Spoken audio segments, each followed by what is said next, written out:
Su nerededir ağam? Çeşme suyu içilmez. Burada su parayla satılır. Demel o. Suyu bile parayla satıyorlar he. Bizim dağın suyunu bize parayla he. Bilmemiş ki oradan su getirek. Hele ben müsaadenle... Bir dakika. Sağ Al olasın. canım. Nasıl da konuşuyor. Susamış da bacım. Siz var kaplıcaya gitmek? He. Kaplıcaya gitmek. Kızımız hastadır. Benim de romatizmam vardır. Geçmiş olsun. Çok sağ olasın benim bacım. Çok sağ olasın. Çok güzeller be. Galiba gidiyorlar. Kalkın bakalım gidiyoruz hadi. He he Hadi gidiyoruz. hadi yürüyün hadi. Hadi dedim. Canım. Güle güle. Güle güle.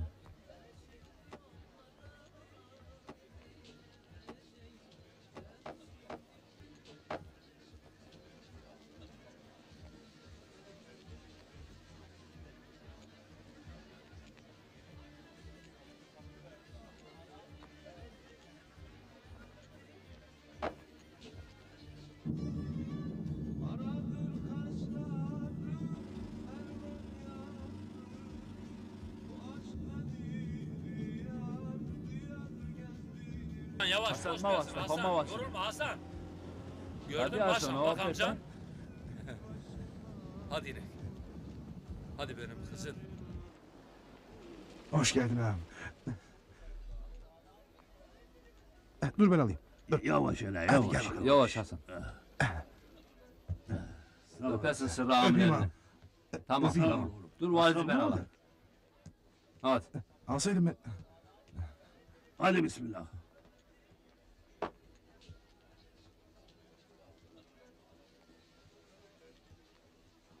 Hasan Allah razı olsun Sırrı ağadan. Allah Bize razı olsun. eşlik etmiştir. Onun sayesinde gelmişik. Çok sağ Yok canım nedir ki ne ettik ki? Olur mu ağam? Ya buralar da çok güzelmiş ha. He vallahi güzelmiş. Düşündüğün şeye bak. Sanki senin gerçekten karın. Seninle yalnız resmi nikah var. Ben de senin gibi değil miyim? Hasan, nikah olmamış olsaydı, parayı almamış olsaydın, onlar buraya gelebilir miydi? Hem bu nikah dediğin sıradan iki imzayla olan bir şey değil mi? Hoca nikahı mı bu? Allah katında mı? Geçici bir nikah işte. Çok 2 sene. Baksana. Bakarsın Azat'a da bir nikah kıyarız. Size para lazım. Sen ne diyorsun? Aman kardeş. Bunun şakası bile iyi değil. Ağzından bir şey kaçırmıyor. Gel şurada biraz oturalım. Ya bunlar hep burada görüyor. Ne iş yapar bunlar burada? Kasaba kaynıyor bunlarla. Ne kadar kalır burada? Bunlar vatandaş olmuştur. Nasıl? O gördüğün biri resmi nikah. Demel o. He. Hem de sizin Hasan'la. Benden duymuş olma ha. Hasan'la mı? He ya. Ha şu Hasan'la. İstiyorsan birini de sana nikahlayalım. Tövbe haşa. Sen ne diyorsun? Ne diyorsun var mı? Kızma canım. Sadece kağıt üzerinde. Biri de benim nikahlım. Atıyorsun bir imza. Alıyorsun 3-5 bin dolar.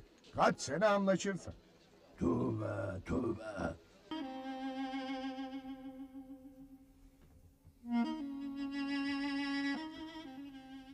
Kızım.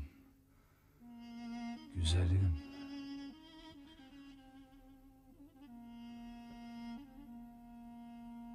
Hiç böyle güzel uyuduğunu görmemiştim kızım. Benim güzel kızım. Benim bahtı karalı kızım. Kızım.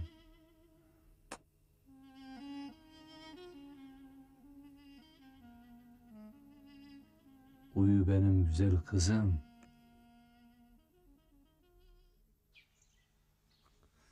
Demek sence kağıt üzerinde nikahın bir değeri yoktur ha? Madem değeri vardır, sizin niye yıllardır nikahınız yoktur rahmetliyle? Demek senin bildiğin budur ha? İkametgah bıraktılar mı ki nikah olsun la? Bana bak. Bunu bir an evvel üzerinde at. Mahkeme ise neyse yap bitir. Ulan seninle nikah olan başkasıyla olamaz. Söylesene. Niçin yaşadı ulan? Bana bak. Onur için. Namus için. Şimdi el namusunu ayak altına almışsın he? Buna ne der lan? Buna dilim bile varmıyor söylemeye lan. Para karşılığı yapmışım. Mecbur kalmışım. 2 sene anlaşmışık. Halen konuşmaya dilim vardır. Yani 2 sene seninle nikahlı kalacak. Başkasıyla olamaz. Söylesene. Niçin yaşadı ulan? Bana bak lan! Onun verdiği parayla mı yaşayacak ha? Ha? Ne yaptıysam sizin için yapmışım. Yapmaz olaydın lan! Yapmaz olaydın! Gelmez olaydım lan! Defol! Defol! Defol! La Hasan! La oğlum!